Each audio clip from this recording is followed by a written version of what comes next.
All right, it's 11 o'clock. Let me see. I saw 6 people joining. Um, shall we give another minute for to wait for more people to come, and then we'll start somewhere around 11:02.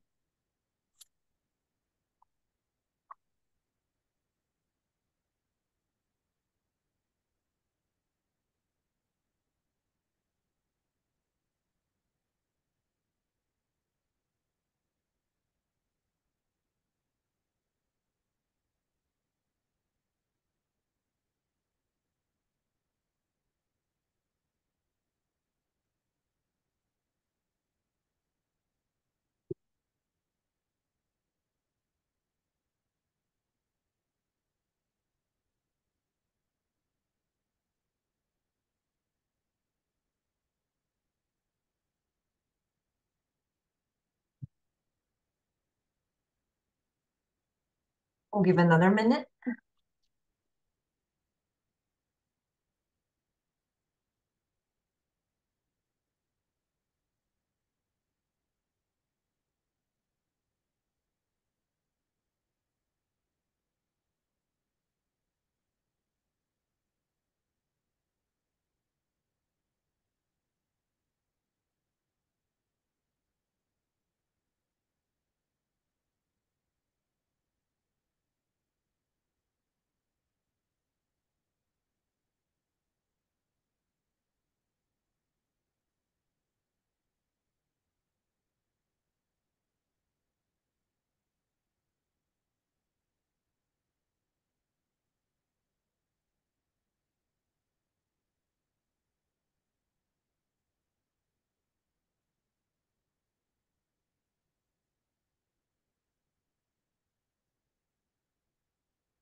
All right, let's get started. Thank you everyone for joining the University Hospital Health Service Research Grant Round, supported by UH Health Service Research Center. My name is Chien. I am a thoracic oncologist at UH Simon Cancer Center. My research focus is in health service research, specifically in lung cancer early detection and cancer survivorship. Today, I will be your moderator to facilitate today's talk by Dr. Alyna Chien. Before we start, a few housekeeping notes for our audience. This webinar is being recorded and it will be available to view from the UH Research and Education Institute website.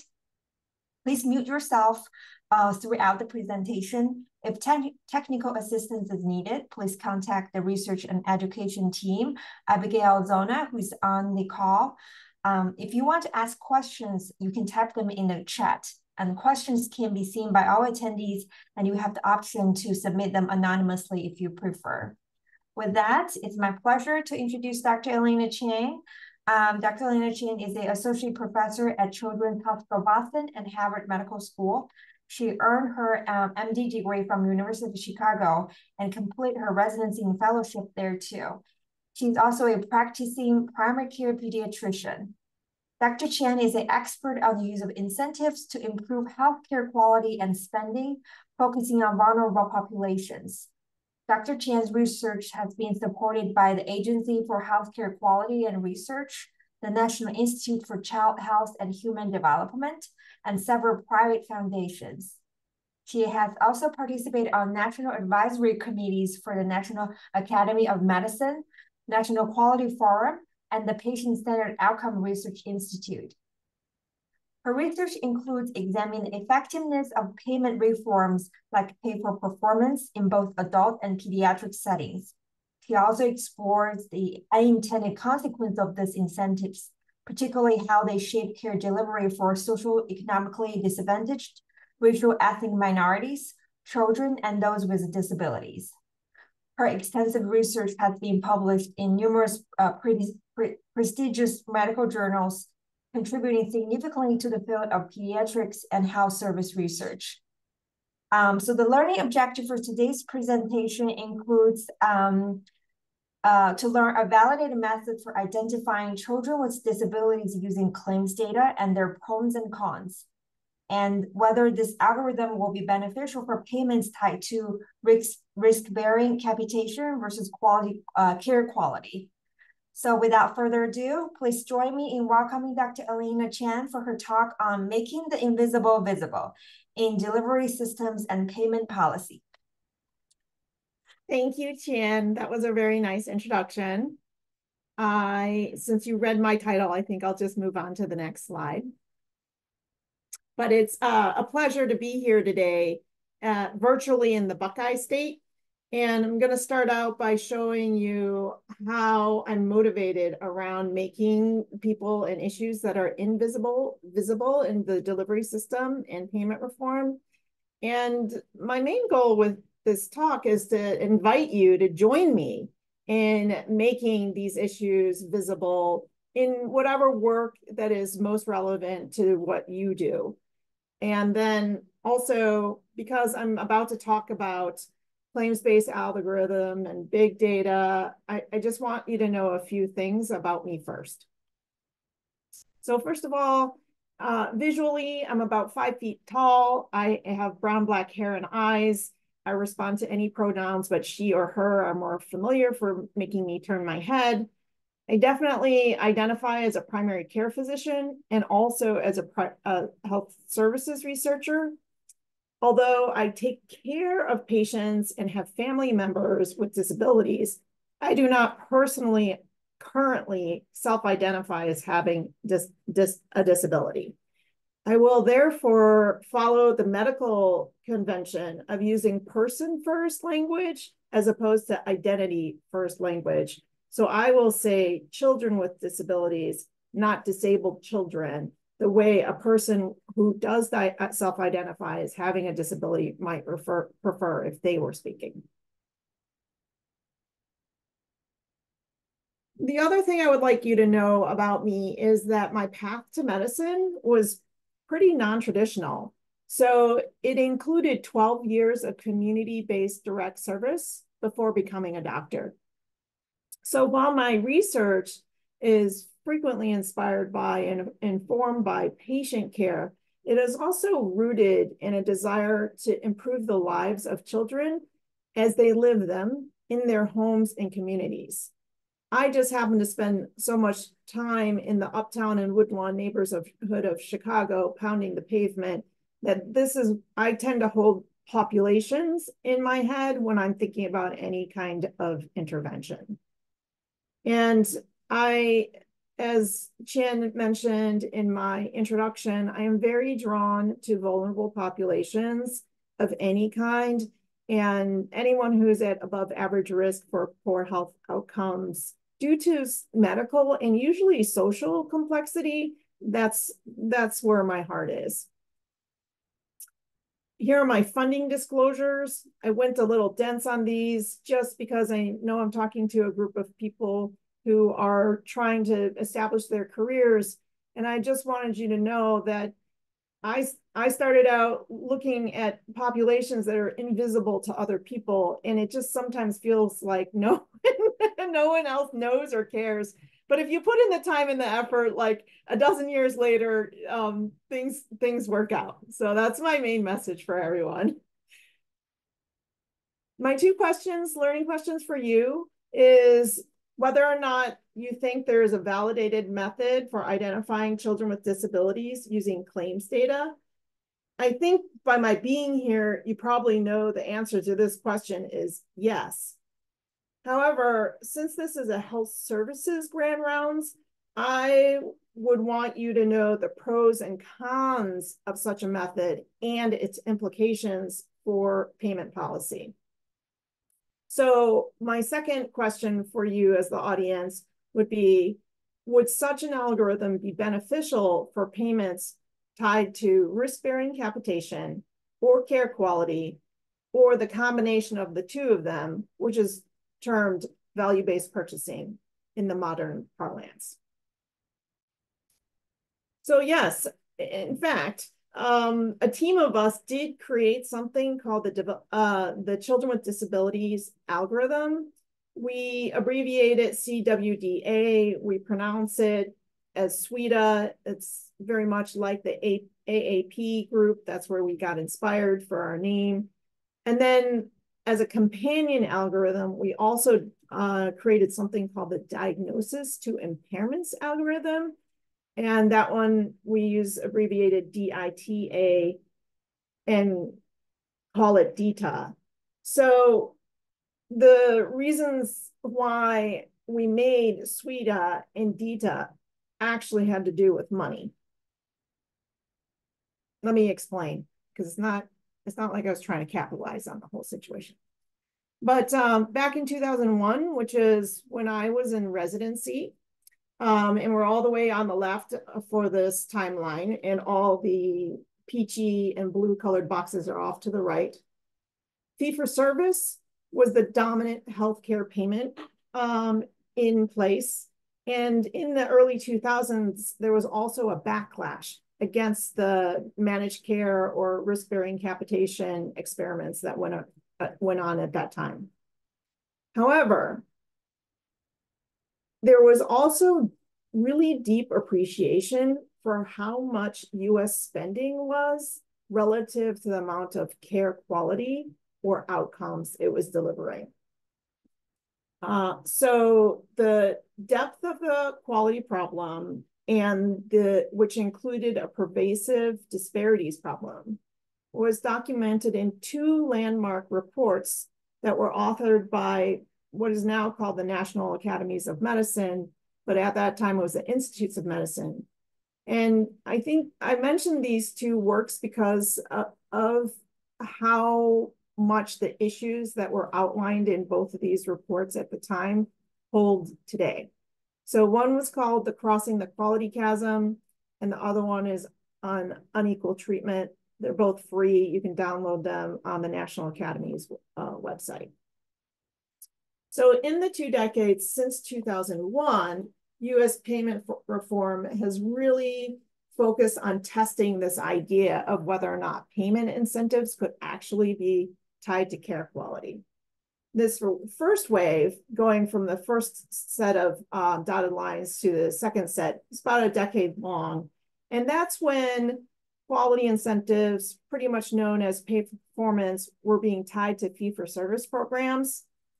And the second wave, which is the last decade that we've been living, was when the quality movement started blending these pay-for-performance incentives with the risk-bearing capitation of the 1990s, having the thought that, okay, risk-bearing capitation might reduce unnecessary spending, but people are worried about it creating stinting. So they wanted to add quality incentives to see if they could achieve both, improve quality while reducing spending.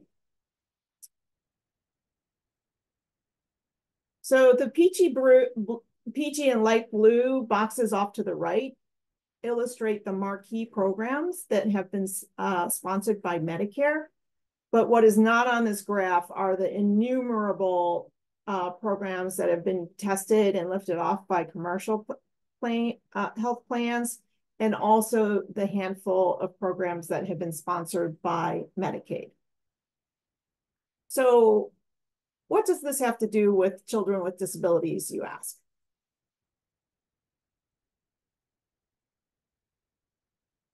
Within this backdrop of intense activity focusing on measuring care quality for incentive payment programs came the recognition that our nation did not have very many quality measures that could be tied to the child age population.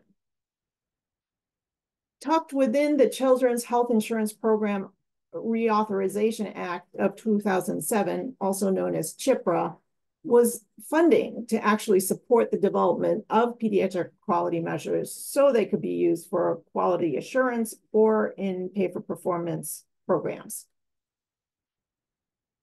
After that legislation passed, the Agency for Healthcare Research and Quality, also known as AHRQ, established a national pediatric quality measures program, which you might hear of sometimes. It's called the PQMP.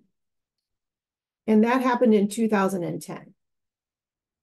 After that, In 2012, Boston Children's Hospital became one of 7 centers of excellence that was tasked with creating pediatric quality measures. The startup period of these centers of excellence involved reviewing the ideas that people made in the public comment period to CMS, or the Centers for Medicare and Medicaid Services. Here is an actual screen grab of the assignment idea that grabbed me when I reviewed the list from CMS. Access to disability support services, accessibility, exam tables, and MRIs. So I don't know how much this audience is exposed to quality measures, because they have become so ubiquitous throughout the healthcare context over the last 20 years.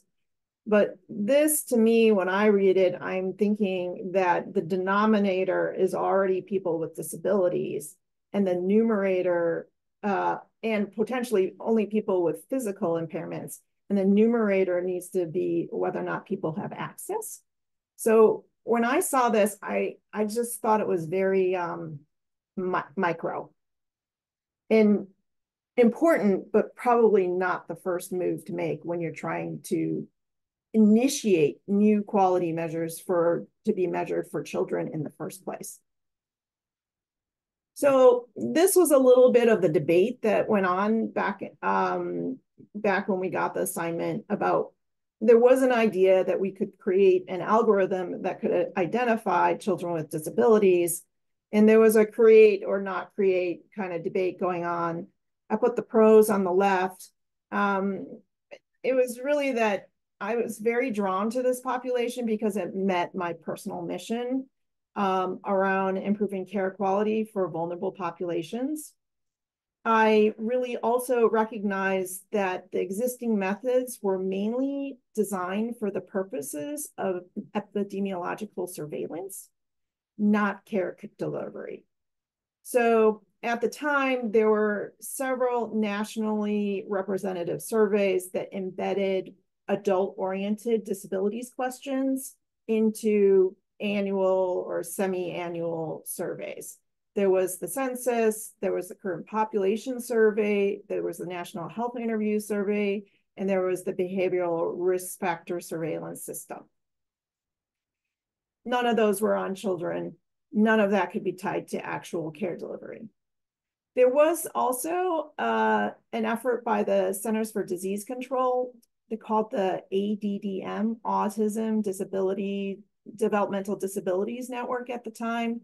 And they were creating a regional, they had regional centers where they could count people with disabilities. And it was, again, more for epidemiological surveillance, not necessarily for improving care access, quality or accountability. And it was also very disease focused.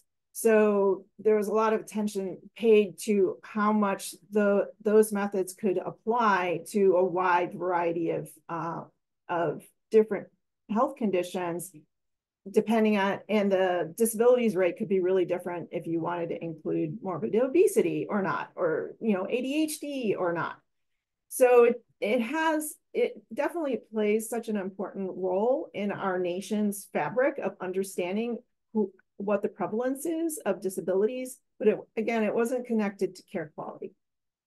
So, and we were thinking that an algorithm based on the data that is generated during care delivery could maybe help improve care delivery going forward. If it worked, we could identify disabled populations for services or management. We could assess the quality of the care that was being provided to populations with disabilities, and it could also be tied to incentive programs. In my con list is basically the challenges that we faced, because obviously we moved forward with the whole creation of the algorithm. So as with any project, we had concepts and definitions to grapple with around whether or not we could even define what a child with a disability was. There were some practical considerations. At the time, we were in the International Classifications of Disease version 9 code book, and there were 14,569 diagnostic codes in that code. So we were just like, what would be the practical way of muscling through this many codes and assessing whether or not the code was represented children with disabilities or not? And then there were things that we would not be able to know until the algorithm was released into the world. And that was whether or not healthcare providers were oriented enough to the disabling conditions that they would actually code for the conditions that we were interested in. And then, even if the algorithm worked, it wouldn't necessarily say, make people try and introduce them into population management or look at care quality or add them to any kind of payment incentive system. And then even if they did, we're not sure if they would work in a positive or a negative way. Luckily for me, I had a colleague at Mass General Hospital, Karen Colthau, who had been steeped in the disability space for at least 10, 15 years before I even got to it. And she handed me a couple little red books. And these source materials really helped me develop a concept around people with disabilities that was international and very well thought through. I was just so impressed with it. The only thing about these international concepts and definitions around disabilities, functioning, and impairments and accommodations was that none of them at the time were child-oriented. So here's the definition that I've been using for all of my projects since the time Karen Colthau gave me those little red books. And it is that persons with disability include those who have long-term physical, mental, intellectual, or sensory impairments, which in interaction with various barriers may hinder full and effective participation in society on an equal basis with others. And so if you're not in the disability space yet, I want to go over why those two phrases, in interaction and full and effective participation in society, are underlined. The interaction signals the intent of the international work to conceive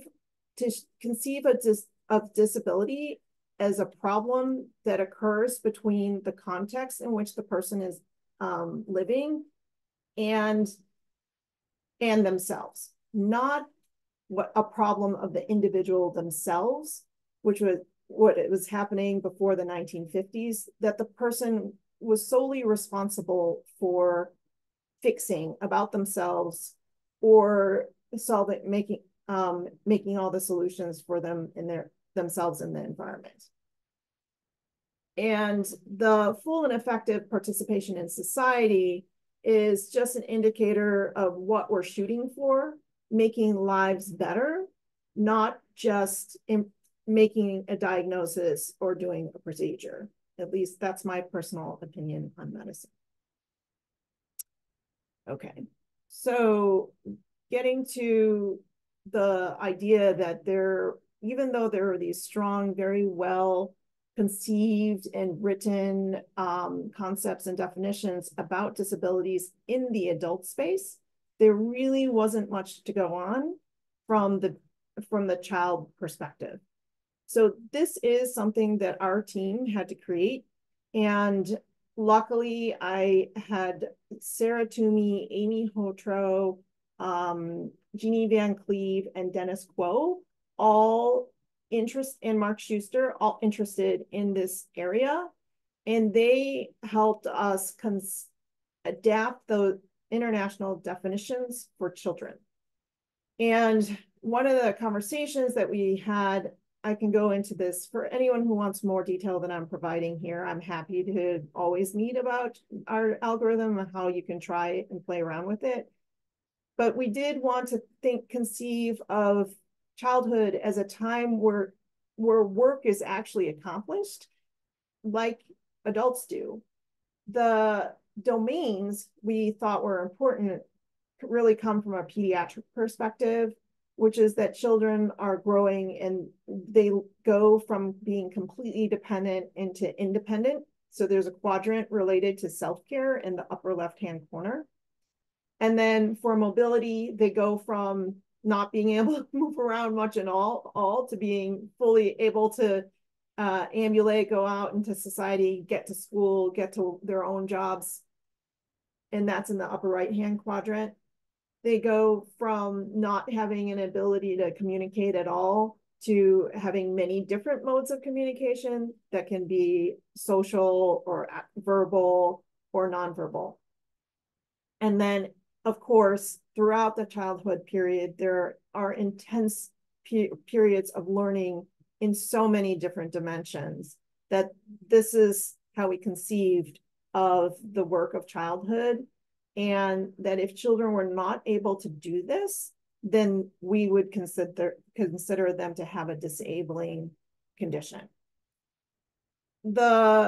Just to orient you a little bit more to this target chart, in addition to the quadrants, the periphery is considered full functioning, and the center is considered functioning at a 25% level or less. These are conceptual, they're not quantitative, although they could be termed that way.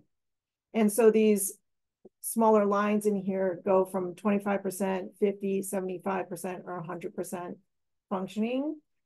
And then we thought of area under the curve. If you filled this entire space of the target chart, then you would be 100% functioning. Then we ran through a few different scenarios. So we had a thought experiment that we basically ran for each one of those 114,000 ICD-9 codes. And this is the one that was for asthma. So if we envision 100 kids with a diagnosis of asthma, we would ask ourselves, what would be like the typical impact of asthma on this pool of kids with an asthma diagnosis? None of us really thought that self-care would be that impacted over the course of a year. We did think that for a child who is having maybe 2 or 3 exacerbations in a year, their mobility would be reduced for those episodes, but that they would go back to full functioning. And then communication would not be particularly perturbed, but learning could be if they were not able to go to school during these times when they were having an asthma exacerbation. We also, so that was asthma was an example of a common chronic condition that was not considered disabling.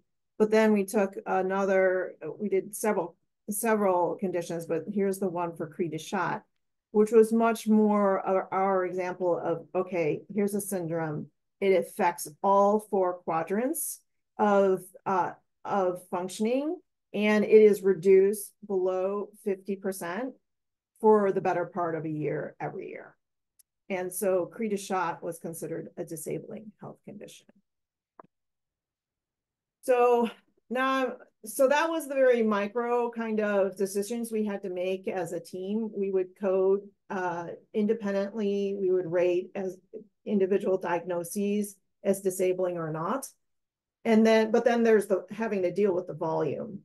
So we did, again, work as a team, and we ran through several different phases of sorting where we took out all the codes where there was no way that they could be a disabling health condition, mainly all of the things that said acute, because they would be so short-term that we would never consider them to have lasted a whole year. And there was a heavy-duty team of 12 pediatric trained health services researchers whose clinical care and or research was focused on children with disabilities. So this is a very special team. And we sorted all the codes into those with a 90% chance of being a child with disabilities, a 75% chance, and then a 10% or lower. And we came up with 669 ICD-9 codes that we thought would represent a child with disabilities. We ran all of our codes by 42 different specialty types to have the dicier conversations around, for example, pediatric oncology. Having a cancer as a child is usually at the top of the most lists of diagnosis codes for at-risk populations.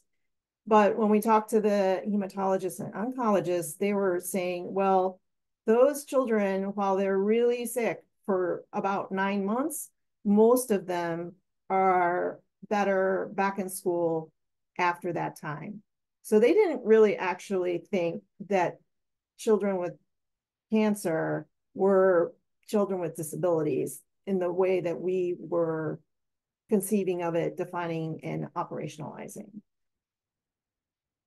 Another example was cystic fibrosis, which I think had we done the project 10 years earlier, those children would have been considered children with disabilities. But because treatments had gotten so much better and significant morbidity and mortality was being pushed out into the later teen years, if not into the 30s, the pulmonologist told us that they didn't think that cystic fibrosis qualified for the type of disabilities that we were trying to flag. They would consider them complex, but not disabled. Okay, so then, well, while we were doing this, sorry, I lost track of where I am. While we were doing this, we also, when we would look at diagnosis codes, we would try and figure out, well, if we saw Down syndrome, what would be the impairments that were driving the disability? So for Down syndrome, it was both considered intellectual and physical impairments that were creating the disability. But other diagnoses like cerebral palsy were mainly considered to be physical disabilities, physical impairments, and then certainly hearing loss and bilateral and blindness, bilateral, both considered the sensory types of impairments alone, usually not in conjunction with anything else. We still didn't think it was good enough to have gone through this process with a dozen highly trained people and 42 specialists. So we also devised a way of triangulating or validating our algorithm against two different perspectives. One would be the parental perspective, and the other one would be the physician's perspective. And we did it two ways because of our experience as clinicians, where it's just really sometimes difficult for families to, warm up to a label that they think is stigmatizing. And so we didn't really expect every parent to have the same perspective as physicians would. Both groups, physicians and parents and physicians, were put through an adapted form of the census questions that were being used for adults. So like, here's the physical impairment one in the census is like, do you have any difficulty walking more than 10 feet? Which really doesn't apply to children. It doesn't take that development into consideration. So we wouldn't ask that question of the 5-year-olds and up only. We reframed all of those surveys to be developmentally appropriate for the age group we were asking families about. So again, another place where if you want more detail, it's in the paper. The parents agreed with the algorithm. I think it was like about 85% of the time. And the physicians who were doing chart review agreed with the algorithm about 95% of the time. So that was the triangulation or validation. We're still not sure this is going to work, right? We've created an algorithm based on these heavy duty concepts, and we've been so tightly controlled on the concept and the operationalization. We still have to push it out into the real world and see what happens. So we try it in 9 states of Medicaid data in 2008. That was the first time that we tried the Children with Disabilities algorithm in a live existing claims-based database.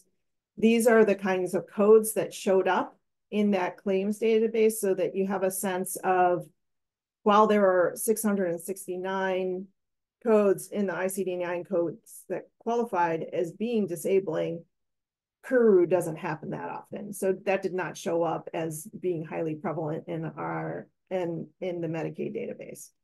But these did, and they generally, I picked them because they represent the different impairment types.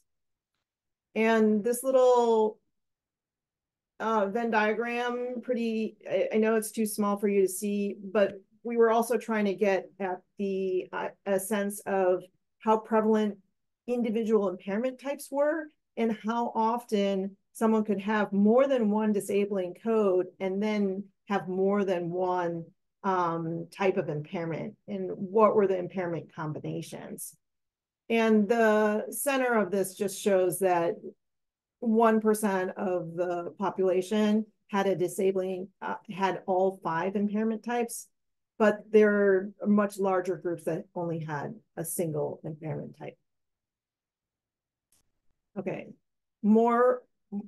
so the initial testing we were pretty satisfied with, but it's still, that was just Medicaid, that was just 2008, and that was just 9 states. So we really wanted to go live with the algorithm and see how it performed in more contexts. So at this point in time, this is just the work done by our team. There are many people along the way who have since asked me for the Children with Disabilities algorithm, and I haven't really been able to keep track of what they've done with the algorithms, but this is just on our own team. We have tried it in about 14 different state Medicaid data sets. We have identified in those data sets about 140,000 children with disabilities. The prevalence of children with disabilities in those data sets, mainly 0 to 18 years of age, has been between 5.3 and 9%, which is within the window, you'll see in a second, of what you can find using nationally representative surveys with all their qualifications, their handicaps also. It has been tested in 2 commercial health plans. One was national, one was a single state. And we found the prevalence rate to be 4.3 to 4.9% in that database, and identified 429 children with disabilities that way. Our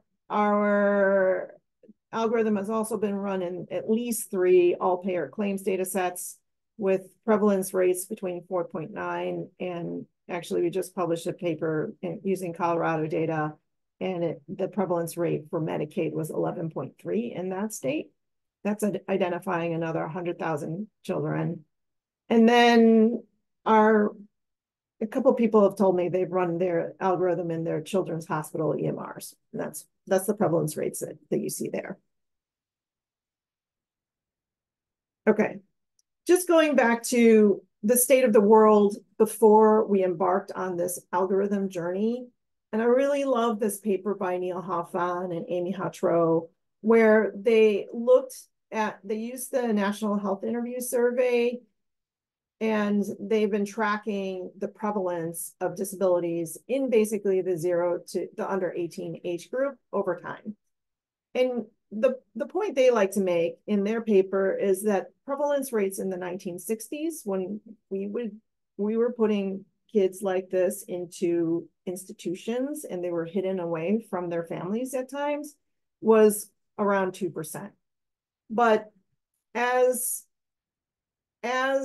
society has freed up a little bit, the prevalence of children with disabilities has pretty much tripled over the last 4 decades. And the ACS, the American Community Survey, did one test of the adult disabilities question on a PEDS adapted for the PEDS population. So mainly they measure ages 5 through 17 one time in the mid 1990s, and then they didn't do it again until 2010. So it's not like we can totally rely on the survey-based methods to identify children with disabilities, to even get a prevalence rate, and then again, not connected to services in any way.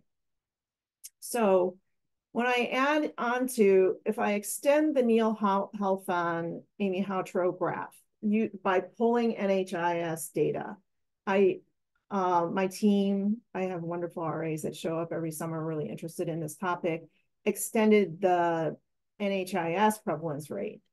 And then each of these bars relates to the claims data sets that we've run and the years that they've run them in.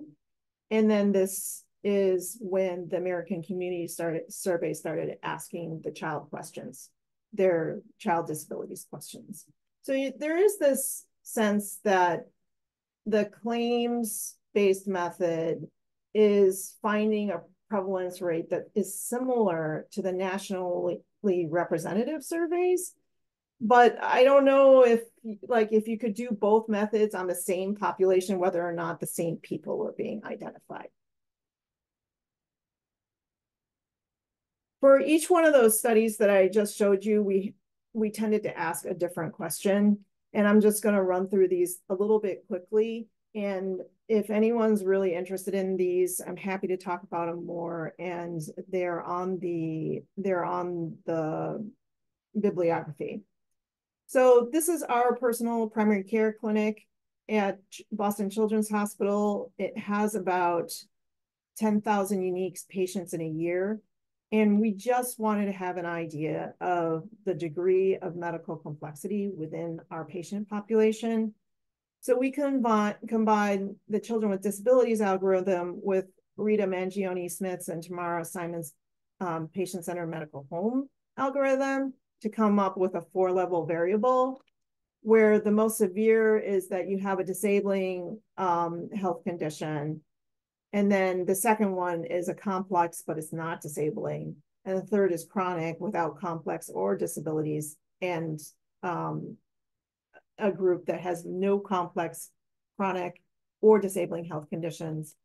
And I think what we learned most importantly is that half our patient population has a chronic, complex, or disabling health condition, and that only 20% have like a straightforward chronic condition, and another quarter have a complex that's not disabling.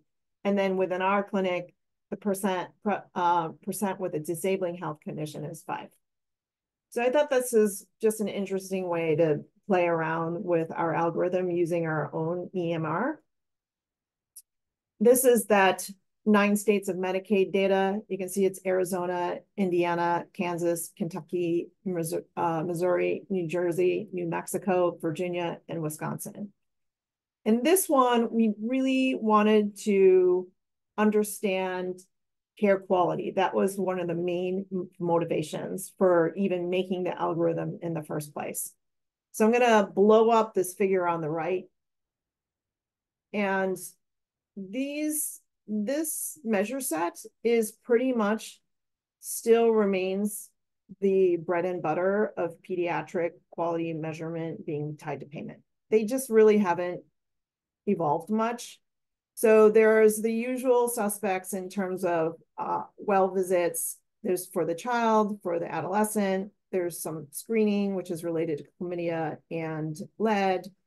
And then because the adults were very focused on low value care and wanted to measure how often strep throat was being diagnosed without doing a strep test and antibiotics were being given to upper respiratory infections, those were easy to incorporate into pediatrics. The bottom half are more measures we made up based on our clinical intuition and the way some of the adult measures were being designed. So I want you to focus on the solid black bars because those are children with disabilities matched to children without disabilities on age, sex, and basic chronic conditions and number of encounters. And you can see that in many dimensions, children with disabilities actually receive the care quality measure more frequently than their non-disabled counterparts. This is true for lead screening, asthma control or medications, ADHD initiation and follow-up, and alcohol and drug treatment initiation. And for us, we think this is just due to higher volumes of coming to the doctor. So there are more opportunities to receive care. But we're also really not surprised. Reproductive health has always been a terrible place for people with disabilities. They're just generally not considered sexually active, even though we do consider them at greater risk for coercion. And this just confirms what we already knew from many, many decades of survey-based work. It wasn't that much of a surprise to us that pharyngitis testing didn't necessarily happen that frequently in children with disabilities, either because they probably have an overriding risk profile that doesn't make them a simple decision on whether or not you would start antibiotics. And for those with developmental disabilities, especially autism, sometimes it's just really hard to do the test. And we end up treating presumptively more often than you would for a non-disabled population. Okay, here I'm going to start wrapping up soon, but I just wanted to also show you that we were using, this is in one of the National Commercial Health Plan data that I had mentioned earlier, where the prevalence rate of disabilities was more in the 4.3% range. And the question here was, how frequently do children with disabilities actually see a pediatric specialist versus a non-pediatric one? And the age is in the x-axis, and the number of visits is in a year is in the y-axis. And the solid line here is non-pediatric neurology, whereas the dotted line is pediatric neurology. And the switchover point is a little bit after the 16th or 17th birthday. But we did this for 20, 30 different specialties where you could pair pediatric against non-pediatric. And you can see that it really differs by specialty, the degree to which children with disabilities are cared for by pediatric ones, as opposed to the adult version. And except for cardiology, endocrine, and hemonc, pretty much adult non-pediatric specialists are caring for this population more frequently than pediatric ones. That one's actually published. I haven't updated the reference yet. Okay, so now we know and kind of believe that the algorithm picks up an important population from a size perspective, a quality perspective, a healthcare utilization perspective. And one of my collaborators on the disabilities work is Meggie Akamura at the University of San Francisco. And she started doing the state evaluation for California's Children's Services Program.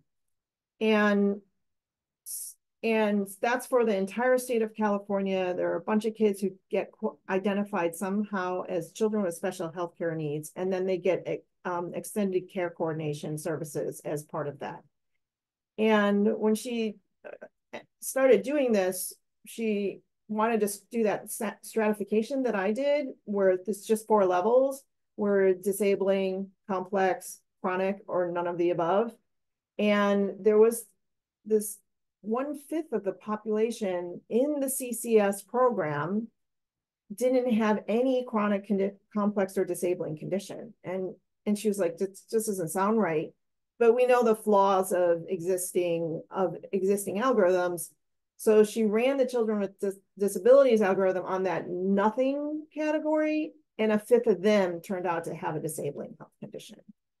So I think the take home there is that, each algorithm is designed for a specific purpose. So you really want to understand the concept behind the initial algorithm, and also the practical aspects of how it works in real life, to understand whether or not it can be useful to you at all.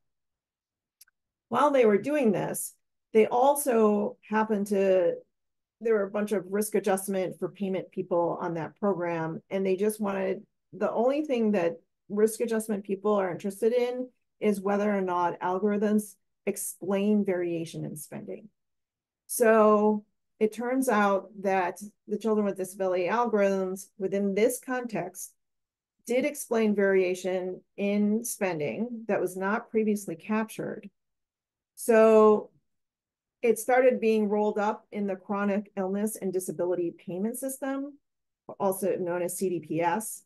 And it is the diagnostic-based risk adjustment model that is most widely used in Medicaid, state Medicaid programs. So where are we now? I have done 2 humongous systematic reviews of the payment incentive systems. There's this one from 2007. And then this one that I just published last year in Health Affairs. And we have learned that the design of incentive programs does seem to relate to their outcomes. So the more stringent or intense a program is, the more likely it is to reduce spending and improve quality, mainly on measures related to prevention. The issue is that even though I've done these 2 pretty broad sweeping systematic reviews, I very seldom find any programs aimed at children. And this is my CMS gorilla in the room with the commercial health plan backpack. And really all they're saying all the time is that children are healthy and children are budget dust, essentially making them invisible in payment systems. And I'd like to close by inviting you into this space with me, because I feel like we just aren't learning enough about pediatric payment.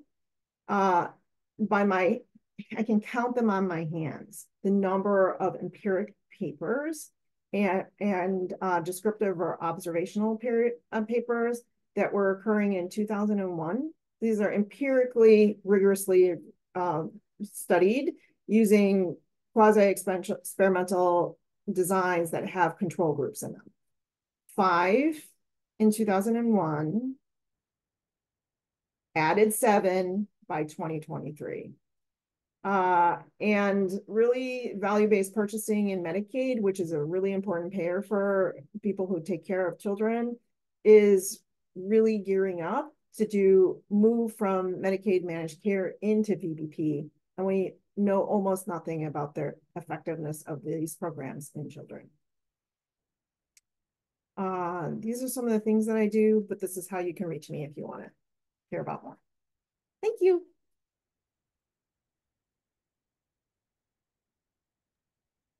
Thank you, Dr. Chien. I saw actually 3 questions in the chat. We're going to start with the first one from Dr. Sarah Ranis.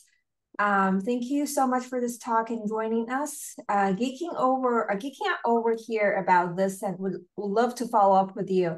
In the meantime, do the CWDA DITA include account for social complexity? For example, Z codes for food insecurity, housing insecurity, etc.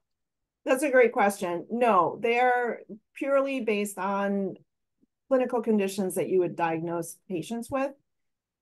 I do have thoughts about coding for social complexity the way that you've described, Sarah. And most of these things related to payment are double-edged swords. Like a person who is interested in helping families with their housing or their financial conditions and are coding for that reason, there's probably another group that is trying to use those codes to exclude.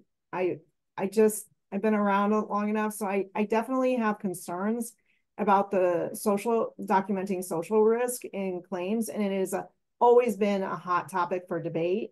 And I would love to connect with you on understanding whatever you're working with a little bit better. Thank you. Great. And the second question is from Dr. Molly McBoy. This is a fantastic work, so important, and I resonate so much with the work. I am a child psychiatry researcher and with children with both chronic disease and chronic mental health conditions. I often have difficulty determining where best to connect to audience or funders for this work. Is it with children with disabilities? Is it mental health? Advice regarding how to navigate the pediatric disability versus mental health space? That's a really good question, and I only know how to answer it based on my own personal experience. So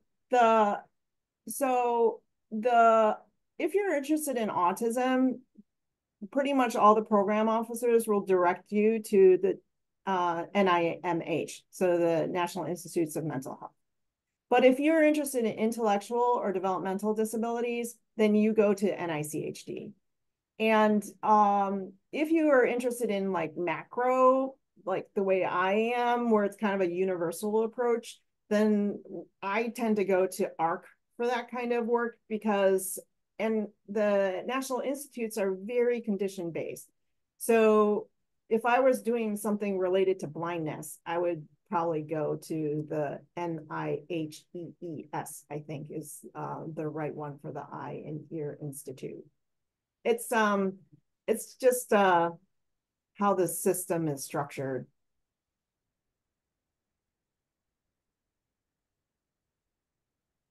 Awesome. Thank you, Dr. Chien. I hope that helped. And the last question in the chat was again from Dr. Sarah Ronis. Also curious about how empiric papers handle CWD who are dually insured, private primary with Medicaid secondary. Right. So that is definitely something that if you work with children, you think is really prevalent. And